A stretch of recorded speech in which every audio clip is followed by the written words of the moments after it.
हमारे thank you party के minority cell के सदर हमारे भाई मुजीबुद्दीन साहब, साबिका एमएलए और हमारे भाई शकील अहमद साहब, साथ ही साथ आज हमारे साथ शामिल हो रहे हैं हमारे भाई हैदराबाद यूथ करेज के नाम से पिछले 5 साल ऑर्गेनाइजेशन चलाते, काफ़ी सारे मुश्किलात और काफ़ी सारे मुसीबत भी उन्होंने देखा और आज हमारे साथ जुड़ के एक बहुत बड़ी शक्ति और बहुत बड़ी ताकत जो आप नई एनर्जी जो आप आज पार्टी में लाए, मैं सलमान खान साहब का इस्तेकबाल करता हूं।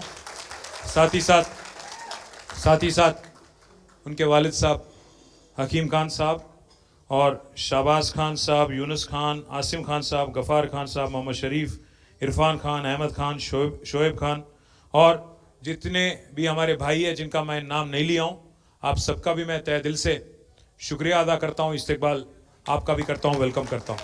और साथ ही साथ जो हमारे लीडर हमारे मसीह भाई, इम्तियाज़ साहब, वाहिद भाई, अकबर साहब और शफ़ी भाई, हमारे बासित भाई, हमारे बदरुद्दीन साहब, मोहित खान साहब और अरशद भाई, जीवन रेड्डी साहब, समीर भाई, कार्तिक रेड्डी साहब, मसीह, सबका नाम ले लिया भाई। और जिसका भी नाम नहीं बोला मैं माफ़ी चाहता हूँ, पहले एडवांस में माफ़ी चाह रहा हूँ। भाइयों, अब तमाम नौजवानों से मैं भाई इतना ही कहना चाहता हूँ, कल रात में मेरी मुलाकात हुई सलमान से। मैं इससे पहले कभी मिला नहीं, पर एक दफ़ा शायद 1 साल पहले इनका एक मैसेज आया था मेरे फ़ोन में कि साहब मेरा नाम सलमान खान है, मैं हैदराबाद यूथ करेज करके एक ऑर्गेनाइजेशन है, इसको मैं चलाता हूँ, 10 एम्बुलेंस मैं डोनेट करने वाला हूँ, उसमें मैं आपको चीफ गेस्ट बुलाना चाह रहा हूँ बोल के इनका मैसेज था। मुझे खबर नहीं था, मालूम नहीं था, अंदाज़ा भी नहीं था कि सलमान खान कौन है, क्या है, हैदराबाद यूथ करेज क्या है, नहीं मालूम था। मैं माफ़ी चाहता हूँ, मैं झूठ नहीं बोलूँगा। तो मैं अपनी टीम से पूछा कौन है भाई ये बच्चा, बोले साहब हम लोग थोड़ा चेक करके बताएंगे। फिर बाद में बोले अच्छा काम कर रहा साहब, बहुत अच्छा काम कर रहा, गरीबों की खिदमत करने की कोशिश कर रही नो। सलमान खान नौजवान लड़का है, शायद 30-35 के बीच में उम्र रहेंगी, काम तो कर रहे हैं, कोशिश तो कर रहे हैं। तो मैंने पूछा हमारे टीम से इरादा क्या है, कोई सियासी फ़ायदे के लिए कर रहे हैं, किस चीज़ के लिए कर रहे हैं? बोले नहीं साहब, लगता तो यही है कि खिदमत करने की कोशिश कर रहे हैं, पर बदकिस्मती वक्त का ये था, प्रॉब्लम था, इसीलिए मैं प्रोग्राम में तो शामिल नहीं हुआ, पर ज़रूर तब से मैं इनकी जितने भी एक्टिविटीज़ हैं सब पे मैं नज़र रख रहा हूँ, गौर कर रहा हूँ। और आज खुशी की बात यह है कि ये जो नौजवान लड़का है सलमान, इतना मैच्योरिटी के साथ आज जिन्होंने जो बात रखने की कोशिश की, एक ही बात में उन्होंने सब कुछ बोल दिया कि हमने बार बार मौका दिया कांग्रेस को और उन्होंने बार बार धोखा ही दिया हमको। ये बस एक सेंटेंस में कांग्रेस की हिस्ट्री, कांग्रेस की तारीख पूरा उन्होंने बता दिया। भाइयों, मैं आपसे 2-4 चीज़ कहना चाहता हूँ। पहली बात ये कि अभी करीब 80 साल होने को आया हिंदुस्तान आज़ाद बन के। आज़ादी के बाद 1 नहीं 2 नहीं, कम से कम 10-11 मौका आपने कांग्रेस पार्टी को दिया, वहाँ पे ऊपर मरकज़ में और यहाँ पे रियासत आंध्र प्रदेश, जब मुत्तहिदा आंध्र प्रदेश था तब, उसके बाद में तेलंगाना में, कुल मिला के 10-11 मौका, 50 से 55 साल हुकूमत चलाने का मौका मरकज़ में और रियासत में आपने मौका दिया उनको। कांग्रेस बस हमेशा से एक ही बात मानती है, उनको लगता है कि वो गुत्तेदार हैं, ठेकेदार हैं मुसलमानों के वोट पे। उनको लगता है कि मुसलमान को किसी और को वोट देने का हक है ही नहीं, इसीलिए कल इनका नॉमिनेशन रिजेक्ट करवा दिए। सलमान अगर वहाँ पे नॉमिनेशन उनका एक्सेप्ट हो जाता, कांग्रेस को मालूम था कि मुसलमान बच्चे जो आपके साथ जुड़ के हैं ज़रूर कोशिश करेंगे, मेहनत करेंगे और शायद दोनों पार्टियों में, चाहे वो बीआरएस हो या कांग्रेस हो, दोनों में से किसी को नुकसान हो सकता है। तो साजिश किया, इनकी नॉमिनेशन रिजेक्ट करवा दिया। कल मैंने उनको शाम में दावत दिया, बोला कि सलमान मेरे से आके मिलो आप। चले आए, अपने वालिद साहब के साथ आए, हकीम खान साहब के साथ। हकीम भाई बोले मुझसे कि मुझे 5 मिनट बात करना है आपसे। तो मैं बोला ठीक है। मैंने पूछा उनसे एजेंडा क्या है, कोई सियासी एजेंडा है, क्या है, क्या चाह रहे हैं आप, क्या बनना चाह रहे हैं सलमान। तो उन्होंने बस एक ही चीज़ कहा, उन्होंने कहा साहब हम कोई पोजीशन के लिए नहीं आए, हम कोई पैसे वैसे लेने वाले नहीं हैं, हम हमारे ज़मीर बेचने वाले नहीं हैं, हम बस एक ही चीज़ आपसे चाहते हैं, एक ही चीज़ चाहते हैं आपसे, इज्जत चाहते हैं, और दूसरी बात हमारे जो ख्वाम है उसका खिदमत और उसके कुछ रिक्वेस्ट हैं वो आपके सामने रखेंगे। बस इन चीज़ों के बारे में आप एक आश्वासन दो, एक हामी दो, उसको लेके हम आगे आएंगे। तो मैंने बार बार इनसे पूछा, दोनों से पूछा, फादर से और सन से, दोनों से पूछा कि साहब बताइए क्या चाहिए उनको। बोले कुछ नहीं चाहिए साहब, कुछ भी नहीं चाहिए। मैंने कहा कुछ अगर मदद करूं, कुछ आप इलेक्शन भी लड़ना है, इतना कुछ कर रहे हो आप। बोले नहीं, एक पैसा भी नहीं चाहिए, आपके दिल में जगह चाहिए, बस उतना ही कहा उन्होंने। आपके लिए इज्जत, आपके लिए आपकी एक अल्फाज से कल इज्जत बढ़ गया। हमारे नवीद इकबाल साहब भी यहीं पे हैं। आपके लिए वो एक बात जो आपने कहा हकीम भाई कि हम लोग बहुत पॉवर्टी से उभर के आके, हम लोग यहाँ तक गरीबी से उभर के आके यहाँ तक आए। मेरे 5 बच्चे हैं साहब, मैं हर किसी को मैं आला से आला तालीम दिला के किसी को इंजीनियर बनाया, किसी को टीचर बनाया, किसी को कुछ और बनाया। आज सब बच्चे खुश हैं मेरे, मैं भी खुश हूँ, पर मुझे अपना ज़मीर कभी मैं कॉम्प्रोमाइज़ नहीं होता हूँ इस बात पे। बल्कि साहब भी बोले कल, मैं आपसे बस एक ही रिक्वेस्ट कर रहा हूँ, एक ही वादा कर रहा हूँ आज। जुबली हिल्स तो एक छोटी मजली अपने लिए, एक छोटी जंग है, पर बड़ी जंग तो हमारी 2028 में होना है। केसीआर साहब जो हैं, केसीआर साहब जो हैं ऐसे सेक्युलर लीडर है, तारीख में शायद हिंदुस्तान, आज़ाद हिंदुस्तान में आज तक कोई चीफ मिनिस्टर ऐसा काम आज तक नहीं किया। आप एक बार सोचिएगा, अभी हमारे शकील साहब कह रहे थे आपसे जब मुखातिब हुए कि आला से आला तालीम। एक बार सोचिए आप, 1,40,000 बच्चे आज टिमरिस स्कूल में पढ़ते हैं। 1,40,000, एक एक बच्चे पे, एक एक बच्ची पे 1,25,000 रुपया सालीना खर्च किया जाता है। किस वजह से? किसने कहा केसीआर साहब से कि आप ये करो? उनके दिल में है कि हमारे बच्चे, हमारे आगे आने वाले नस्लें दुनिया से लड़ने की काबिलियत उनमें होना चाहिए, ग्लोबल सिटीजन बनना चाहिए वो, चाहे वो हिंदू हो, मुसलमान हो, जो भी हो, ईसाई हो, जो भी हो। इसलिए मैं कह रहा हूं आपसे, केसीआर साहब की जो एजेंडा है वो सेक्युलर एजेंडा है। वो खुद हिंदू हैं, वो अपने धर्म को नहीं छुपाते हैं, वो धर्म को अपने बीजेपी वालों की तरह सियासी फायदे के लिए इस्तेमाल नहीं करते हैं। हाँ, केसीआर ने तो हिंदुस्तान में सबसे बड़ी मंदिर अगर कोई बनाए तो केसीआर बनाए यादगिरी गुट्टा में। वो छुपा छुपी कुछ नहीं करे केसीआर साहब, खुल्लम खुल्ला करे, बाजाब्ता करे, टेंपल भी बनाए, यज्ञ भी करे, और हर किसी की रीत और रिवाज की भी इज्जत केसीआर साहब करते हैं, चाहे हिंदू हो, मुसलमान हो, ईसाई हो, जो भी हो। इसीलिए अगर एक मुसलमान बच्ची की शादी में शादी मुबारक मिलता है तो हिंदू बच्ची और क्रिश्चियन बच्ची की शादी में कल्याण लक्ष्मी मिलता है। अगर एक हिंदू बच्ची को साड़ी मिलता है बतकम्मा दशहरा के दौरान तो रमजान तोहफा मिलता है हमारे गरीब मुसलमान भाइयों को, बहनों को।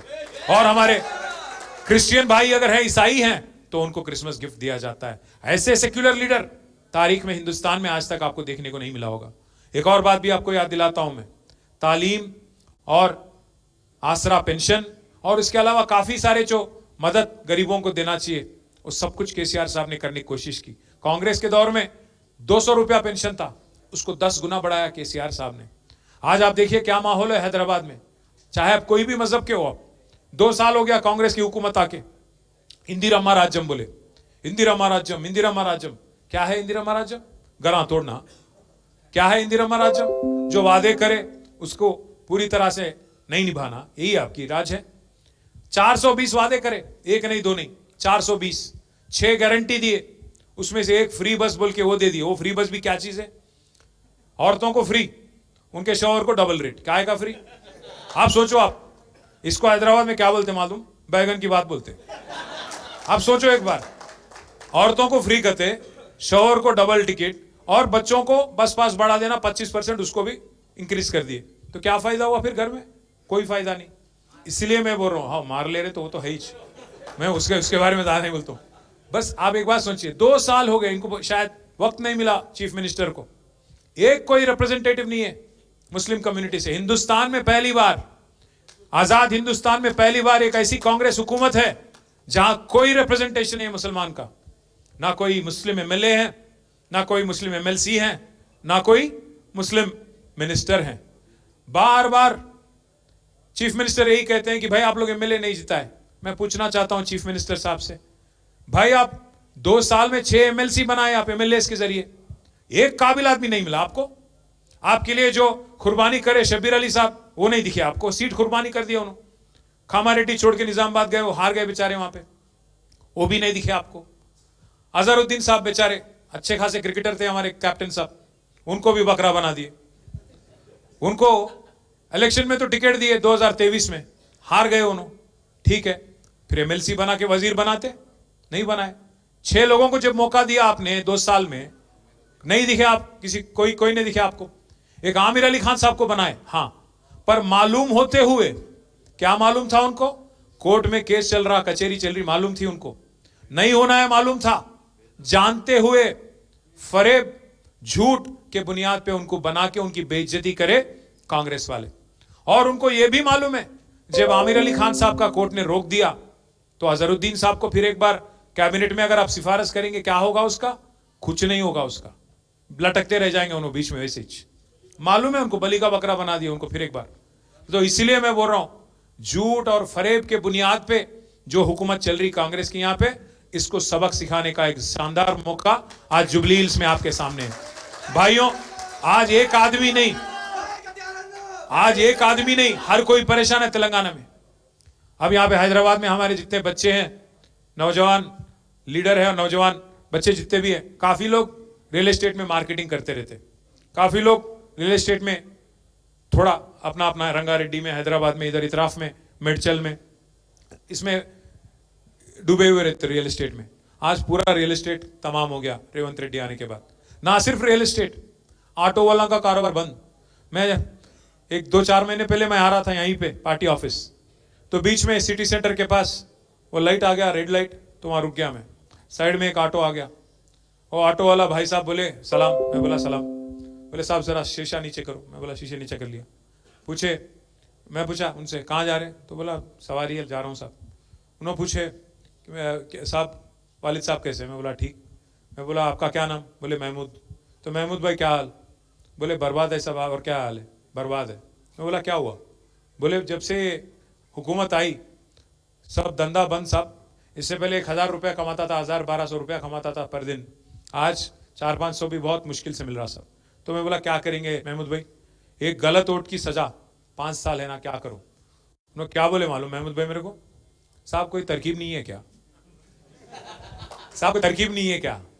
तो मैं आपसे आज कहना चाहता हूं तरकीब है। जुबली हिल्स में मुंह तोड़ जवाब दो, जमानत जब्त करो, कांग्रेस की जमानत जब्त करो, तब जाके एहसास होता है इनको, तब जाके पता चलता है इनको कि अवाम कितनी दुखी है, अवाम कितनी दर्द में है। आज कोई खुश नहीं है। खबरस्तान का मसला भाई ने उठाया, मैं आपसे वादा कर रहा हूं आज, अगर हुकूमत नहीं मानती है सीधा सीधा जिद्दोजहद करेंगे, जल्द से जल्द इनसे छीनने की कोशिश करेंगे, हासिल करने की कोशिश करेंगे। अगर हुकूमत नहीं मानती, 2 साल में हमारी हुकूमत वापस आ रही, केसीआर साहब फिर चीफ मिनिस्टर बनने वाले हैं। और मैं वादा कर रहा हूं आपके साथ, पहले ही हफ्ते में जीओ निकालेंगे, आपको आपके हवाले कर देंगे, जो भी जमीन वहां पे है आपके हवाले करेंगे। और साथ साथ बड़े भाई, साथ एक और बात भी कह रहा हूं, अगर वहां सरकारी जमीन नहीं मिलती, अगर प्राइवेट की जमीन भी है, तो 2-4 एकड़ वहीं प्राइवेट की जमीन भी खरीद के आपको देना मेरी जिम्मेवारी है, ये मेरी जिम्मेवारी है। मैं भाइयों से मैं एक और चीज भी कह रहा हूं, हम ये वादा ऐसे ही हवा में नहीं कर रहे हैं। जो बगल में सनत नगर है, वहां पे मैंने ही दिलवाया था, वहां पे 4 एकड़ जमीन हैदराबाद पब्लिक स्कूल की लेके खबरस्तान के लिए हमने ही दिलवाया था, केसीआर हुकूमत ने दिलवाया था। अंबरपेट में हमारे एमएलए साहब यहीं पे थे अभी, वेंकटेश साहब, अंबरपेट में भी 5 एकड़ जमीन वहां पे भी दिलवाया था हमारी हुकूमत ने। साथ ही साथ हमारे महमूद अली साहब जो फॉर्मर डिप्टी चीफ मिनिस्टर भी हैं, साबिका रेवेन्यू मिनिस्टर भी हैं, उनके फर्जन हमारे भाई आजम भी यहां बैठे हुए हैं, उनके सदारत में 125 एकड़ जमीन हमने रंगारेड्डी में और मेडचल में हमारे भाइयों के लिए बरील ग्राउंड खबरस्तान और सिमेट्री के लिए, क्रिश्चियन और मुस्लिम के लिए 125 एकड़ जमीन देने वाली हुकूमत केसीआर हुकूमत है, 1 नहीं 2 नहीं। तो इसलिए भाइयों, जुबली हिल्स में, हाँ मैं हकीम भाई को भी कल बोला था, हमारे जहन में आए नहीं, वरना कब का हो जाता, ये भी कोई बड़ी बात नहीं है, कब का हो जाता। हिर्रागड्डे का हो या शेखपेट में जो बगल में आपका वहां पे भी एरिया है, वहां पे भी हो जाता कब का। अब आप इस आदमी को देखिए, रेवंत रेड्डी को एक बार समझने की कोशिश करिए। बोल दिए हड़बड़ी में कि वहां दे दिया आपको जमीन, कहाँ है वो जगह, क्या, अलकापुरी कॉलोनी, शेखपेट के इतराफ में, उसके बगल में वहां पे अलकापुरी कॉलोनी बोल के। सुबह बोले हाँ दे दिए भाई, चलो ले लो, 200-500 गज, क्या है वो, 2500 गज। सुबह बोले कागज निकाल दिए, दे दिए, ले लो जाओ। फिर आर्मी वाले आ गए दोपहर। ऐसा नहीं है कि रेवंत रेड्डी को नहीं मालूम है, उसको सब कुछ मालूम है। ऐसा नहीं कि रेवंत रेड्डी को नहीं मालूम है, उनको सब कुछ मालूम है। उनको मालूम है कि बीसीस का जो 42% रिजर्वेशन बोल के जीओ निकाले, उनको मालूम है कि कोर्ट उसको रोकने वाला है, फिर भी दिए। वैसे ही उनको मालूम था कि जो कागज दे रहे हैं 2500 गज का जमीन, वो भी नहीं टिकेगा, आर्मी वाले आएंगे रोकेंगे, मालूम था, पर होना बोल के दिए और बेइज्जती भी करवा दिया। धोखा करे, बेइज्जती भी करे। इसीलिए मैं कह रहा हूं भाइयों, जो भी कांग्रेस करती है, आप सोचो, अगर आज राहुल गांधी बोलते हैं बिहार में, क्या बोलते हैं राहुल गांधी वहां पे, कि 65 साल बाद, 80 साल बाद मुसलमान आज भी गरीब है, पासमंदगी में है, लाचारी में है, तो कौन जिम्मेदार है? 65 साल हुकूमत चलाने वाला कांग्रेस कि 10 साल तेलंगाना में हुकूमत चलाने वाले केसीआर, कौन जिम्मेदार है? आपको 10-11 मौका देने के बाद अगर आपकी नाकामी की वजह से, आपकी लापरवाही की वजह से अगर आज मुसलमान गरीब है, लाचार है, तो कौन जिम्मेदार है? किसको वोट देना चाहिए फिर? तो इसीलिए मैं भाइयों आपसे रिक्वेस्ट करता हूं, जुबली हिल्स में जो हो रही है, ये इंसाफ की जंग है। आज 10 साल की केसीआर की हुकूमत आपके सामने है, क्यों काम हमने किया। शेखपेट की फ्लाईओवर आपके सामने है, घर घर में जो 20,000 लीटर मुफ्त में पानी दिया गया वो आपके सामने है, 24 घंटा जो बिजली जलती थी वो आपके सामने है। और हमारे गरीब भाई, जो गरीब हमारे भाई बहन है, जिनको 2000 का वजीफा आसरा पेंशन जो केसीआर ने दिया वो आपके सामने है। गरीब बच्चियों की शादी में जो शादी मुबारक 1 लाख रुपया दिया गया वो आपके सामने है। और 20-20 लाख देके minority overseas scholarship,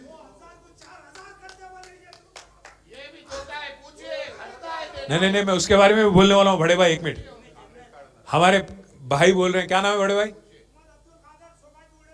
Mohammad Abdul खादर। नहीं, वो देने वाले भी नहीं है, उन्होंने, उनका कोई एजेंडा में भी नहीं है। उन्होंने आदमी ऐसा है, 1 तोला सोना भी देता हूं बोला, आज किसी को सोने तक नहीं दे रहा, गरीबों को सोना नींद हराम कर दिया। उन्होंने कहां देगा सोना छोड़ो, उन्होंने रोल गोल्ड तक नहीं देता। मैं क्या बोल रहा हूं साहब, उनका एजेंडा बस एक ही था, हथेली में जन्नत दिखाओ, आवाम को गुमराह करो, गद्दी हासिल करो, सत्ता हासिल करो, बस उतना ही था। उसके बाद में आज लूटमार चल रहा। अभी मैं जब आने से पहले यहाँ पे एक प्रेस मीट करके आ रहा हूं, आज मालूम है आपको क्या हो गया? एक ईमानदार ऑफिसर थे हमारे तेलंगाना रियासत में, जिनका नाम है सैयद अली मुर्तजा रिजवी। ईमानदार ऑफिसर, 99 बैच का आईएएस ऑफिसर है, बहुत ईमानदार, हमारे साथ भी काम कर चुके हैं। आज उनको मजबूरन 10 साल उनका सर्विस है, उनको मजबूरन आज वॉलंटरी रिटायरमेंट लेना पड़ा। पता है क्यों? क्योंकि रेवंत रेड्डी साहब को एक ख्वाब आया, उनके दामाद को, कि एक्साइज का टेंडर मेरे को चाहिए 500 करोड़ का। और मिनिस्टर है जुपल्ली कृष्णा राव, उनके बेटे को भी वही ख्वाब आया उसी रात को कि मेरे को चाहिए टेंडर। दोनों में लड़ाई हो गई, सीएम के दामाद और वजीर के बेटे के बीच में लड़ाई हो गया। दोनों के बीच में फंस गया कौन बेचारा? रिजवी साहब आईएएस। उनको आज मजबूरन 10 साल उनका सर्विस है, आगे वॉलंटरी रिटायरमेंट लेना पड़ा आज। किस वजह से? क्योंकि दोनों के आपसी में टक्कर हो गया, ना उनका बात सुनना था, इनका बात सुनना था, ईमान का सुनना था। इसीलिए बोले रिजवी साहब, उनको कैबिनेट सेक्रेटरी बनने का मतलब हिंदुस्तान में सबसे बड़ा पोस्ट होता है आईएएस ऑफिसर के लिए, उस हद तक जाने की उनको एक रास्ता साफ था उनके लिए, रिजवी साहब को, पर वो छोड़ दिए, आज इस्तीफा दे दिए। ये हालत है आज तेलंगाना में। जब कोई आईएएस ऑफिसर का खुद का अगर कोई उनको नहीं बचा पा रहा वहां पे सेक्रेटेरिएट में, तो एक गरीब मुसलमान जो हमारे जुबली हिल्स में, जो हमारे रहमत नगर में, बोरेबंडे में, सोमाजीगुड़ा में, जिसको जो वादा किया गया था शेखपेट में, उनका क्या? तो इसीलिए मैं बोल रहा हूं, अगर कमजोर का आवाज मजबूत करना है तो सिर्फ एक गुलाबी झंडे से, केसीआर से होना है, किसी और से नहीं होना है। दूसरी बात भी कह रहा हूं मैं, कल इनको मैंने जो एक बात बोला, हाँ मुझे एक डर है, मुझे दुख है इस बात का। हिंदुस्तान में जब आज माहौल हम देखते हैं, आज हमारी जो मरकज हुकूमत है, मरकज में जो हुकूमत है, वो आज अवाम को क्या सिखा रही है? बस वो यही कर रहे हैं, हर घर जल बोलते हैं, हर घर जल बोलते हैं, हर दिल में जहर भर रहे हैं, हर दिल में जहर भर रहे हैं। हिंदू मुस्लिम, हिंदुस्तान पाकिस्तान, इसके अलावा कुछ करते नहीं है। 11 साल से कुछ करते नहीं, आगे भी कुछ करेंगे नहीं।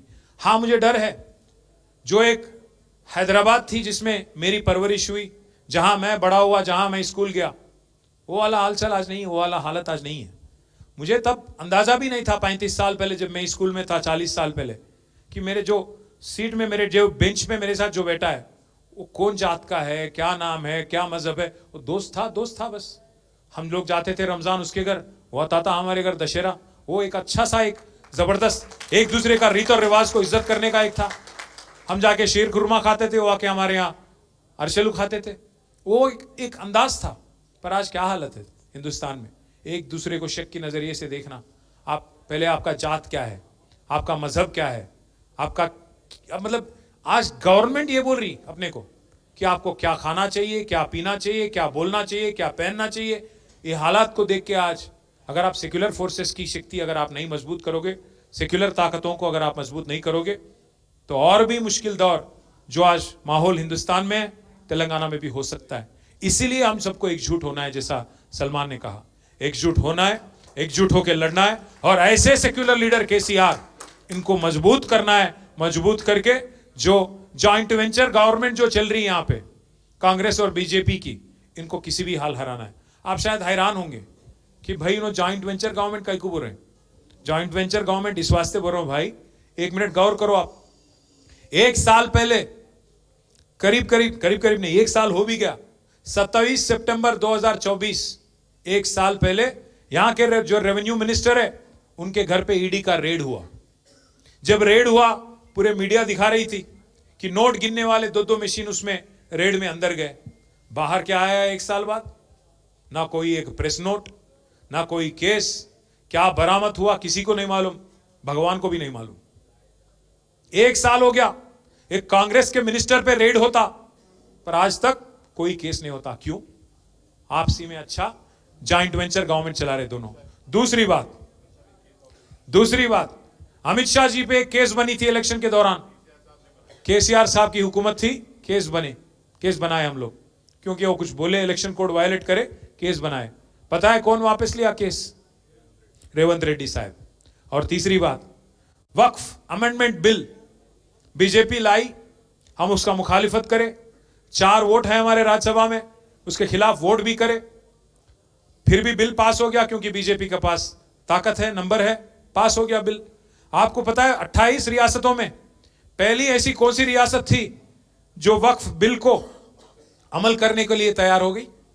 कोई बीजेपी गवर्नमेंट नहीं हिंदुस्तान में। पहला गवर्नमेंट हिंदुस्तान में, पहला रियासत जो तैयार हो गया वक्फ बिल को अमल करने में, वो था रेवंत रेड्डी की हुकूमत। और एक चीज भी आप बोलिए, सोचिए, ऊपर राहुल बाबा है, रोज छींकते रहते, चिल्लाते रहते कि संविधान बचाओ, माइनॉरिटी की रक्षा करो, गुजरात मॉडल बेकार है। ऊपर राहुल बाबा गुजरात मॉडल बेकार बोलते, यहां रेवंत बाबा क्या बोल रहे? गुजरात मॉडल बेकार नहीं है, गुजरात मॉडल शानदार है। वही हमारे लिए एग्जाम्पल है। ऊपर राहुल बाबा बोलते अदानी फ्रॉड है, रेवंत बाबा क्या बोलते? अदानी हमारे फ्रेंड है। राहुल बाबा बोलते चौकीदार चोर है, रेवंत बाबा बोलते चौकीदार चोर नहीं है, चौकीदार हमारे बड़े भाई है। अब बड़े भाई तो क्या बोलते हो? बड़े भाई तो माशाअल्लाह, छोटे भाई सुबह, वो वाला हालचाल है। ऊपर बड़ा मोड़ी या नीचे छोटा मोड़ी, कोई फर्क नहीं है दोनों में। दोनों भी जगह बुलडोजर राज। वहां पे उन्होंने बुलडोजर चला रहे यूपी में, और यहां पे इन्हों हाइड्रा के नाम पे गरीबों के घर तोड़ने लग गए। आप, मैं पूछना चाहता हूं भाइयों से, हैदराबाद में जितने हमारे भाई है बहन है, आपसे पूछना चाहता हूं, एक ईंट भी लगाया क्या रेवंत रेड्डी 1-2 साल में? एक नया घर बनाया ही नो, पर कितने घर तोड़ दिए, कितने घर तोड़ दिए। इसलिए मैं आखिरी में मैं इतना ही कहना चाहता हूं, आज जो लड़ाई जुबली हिल्स में हो रही ना, लड़ाई जो है कार और बुलडोजर के बीच में हो रही।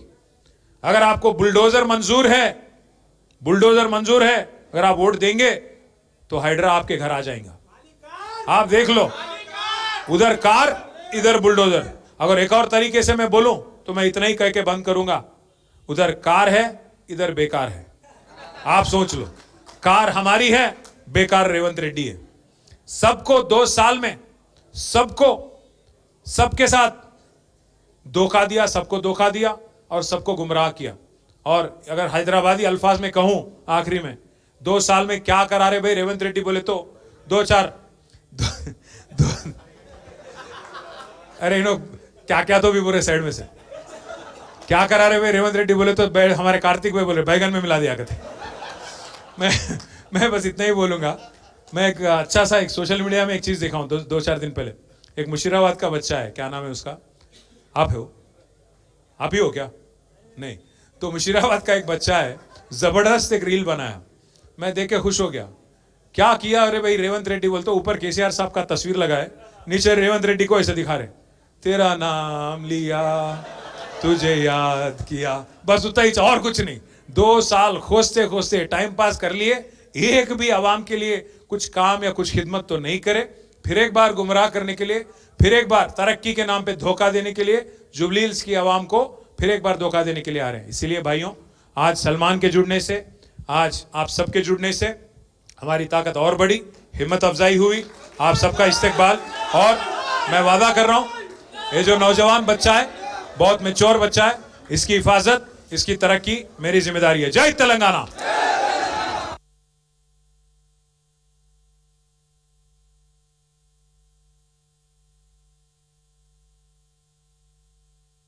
हमारे